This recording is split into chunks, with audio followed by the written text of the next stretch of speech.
उम्र की दहलीज पार करके ये पुराने ज़रूर हो गए हैं। उम्र की दहलीज पार करके ये पुराने ज़रूर हो गए हैं।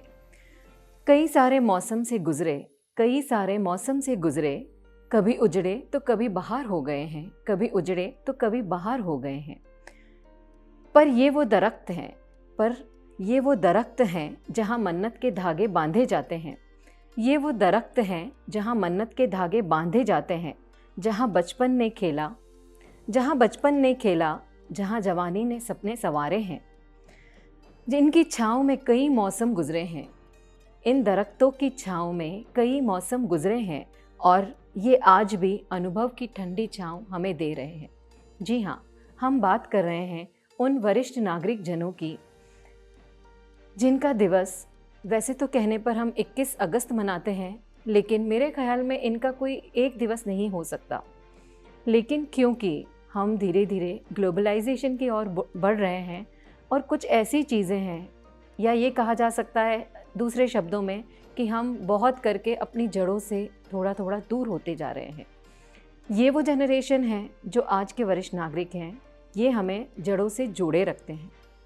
वरिष्ठ नागरिक जन या जो बुज़ुर्ग लोग हमारे घर में होते हैं, जिन्हें हम ऑफिशियली 60 इयर्स की जो एज है, उसकी बाद की एज है जो डिक्लेयर हो चुकी है, उनके लिए ये कहना चाहूँगी कि ये वो लोग हैं जो सद्गुणों को अगली पीढ़ी तक पहुँचाने का काम कर रहे हैं।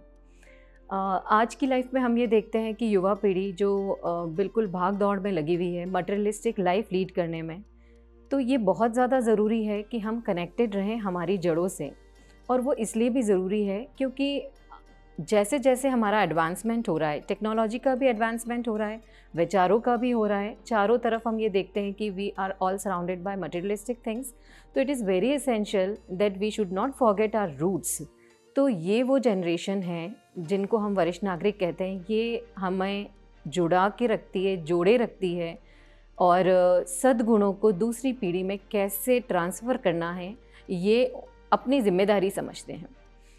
एक छोटे से एग्जाम्पल से हम ये समझते हैं कि एक जो फैमिली है जहाँ पे दादा दादी हैं, देन उनके बेटे और उनकी पूरा परिवार है और उसके बाद उनके बच्चे हैं, और दूसरी हम फैमिली देखते हैं कि जब पेरेंट्स हैं और बच्चे हैं, सिंगल चाइल्ड या 2 बच्चे हो सकते हैं, तो जो उनकी नर्चरिंग होती है, एक वो फैमिली जो कि अपने बच्चे जो दादा दादी के साथ रहते हैं, और एक वो जो न्यूक्लियर फैमिली में रहते हैं, दोनों की नर्चरिंग और दोनों का जो वे ऑफ ब्रिंगिंग अप है, उनमें बहुत अंतर हो जाता है।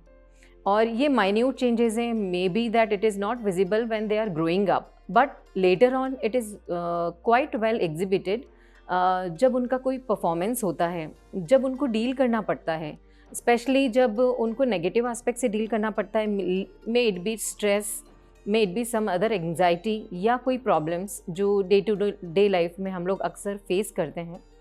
जब उनसे डील करना पड़ता है तब ये फील होता है कि उनकी नर्चरिंग या उनकी जो अपब्रिंगिंग है वो कैसे माहौल में हुई है।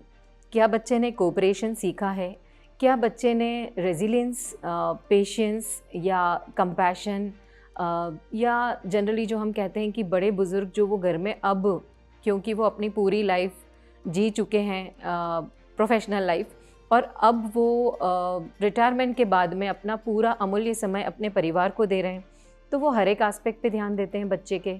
जो वरिष्ठ जन हैं, जिन्हें हम वरिष्ठ नागरिक कहते हैं, ये हमारे राष्ट्र की अमूल्य धरोहर है।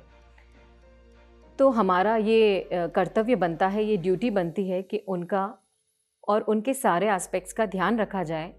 साथ में मैं उनके लिए एक मैसेज देना चाहूँगी कि ये थोड़ा सा उनके पार्ट पर भी ये बनता है, क्योंकि अब वो समय नहीं रहा जिस समय में उन्होंने स्ट्रगल किया है, या अभी चीज़ें काफ़ी आसान भी हो गई है।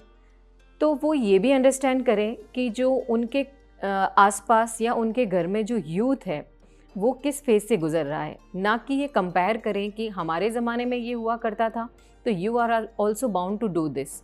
तो it is both the way process, और ये दोनों तरफ की ड्यूटी हो जाती है कि कैसे इस गैप को ब्रिज किया जाए। हर साल की तरह इस साल हम 21 अगस्त को वरिष्ठ नागरिक दिवस मनाने जा रहे हैं, और इस साल की जो थीम है वो है empowering elderly voices for an inclusive future. तो एक मैसेज उनके लिए भी मैं देना चाहूँगी कि वो भी एफ़र्ट्स करें कि कैसे यूथ में और उनकी जनरेशन में गैप फिल किया जाए। यही मैसेज उनके लिए कैसे अंडरस्टैंडिंग डेवलप की जाए। आज इस मंच से मैं वरिष्ठ नागरिकों को और यूथ को दोनों को ये मैसेज देना चाहूँगी कि दोनों के एफ़र्ट से ही ये गैप जो है ब्रिज किया जा सकता है। जय हिंद, जय भारत।